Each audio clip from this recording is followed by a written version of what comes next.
حضرت محمد صلی اللہ علیہ وسلم کو غسل دینے میں شریک صحابہ اکرام۔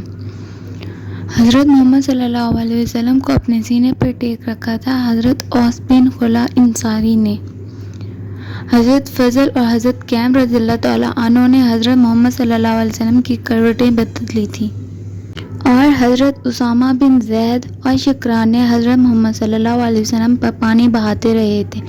آپ کو پتہ ہے حضرت شکران کون تھے؟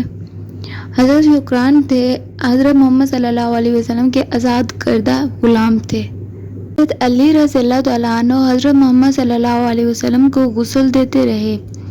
حضرت محمد صلی اللہ علیہ وسلم کو غسل دیا گیا پانی اور بیڑی کے پتوں سے۔ محمد صلی اللہ علیہ وسلم کو غسل دینے کے لیے جو پانی منگوایا تھا وہ حضرت سعید بن خیمہ کی کنویں سے منگوایا تھا، کیونکہ حضرت محمد صلی اللہ علیہ وسلم اپنی حیات مبارک میں بھی پانی پینے کے لیے بھی اسی کنویں کا استعمال کیا کرتے تھے۔ حضرت ابو طلحہ رضی اللہ تعالیٰ عنہ نے حضرت محمد صلی اللہ علیہ وسلم کی قبر مبارک کھودی۔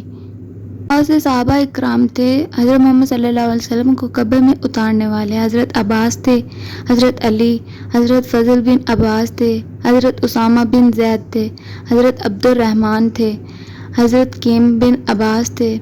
اسی طرح بہت سے صحابہ اکرام تھے جیسے حضرت اوس بن خلا انصاری۔ صحابہ اکرام حضرت محمد صلی اللہ علیہ وسلم کی قبر میں مٹی ڈالنے لگے تو اس صحابہ نے اپنے ہاتھ سے انگوٹھی اتار کے قبر مبارک میں گرا دی۔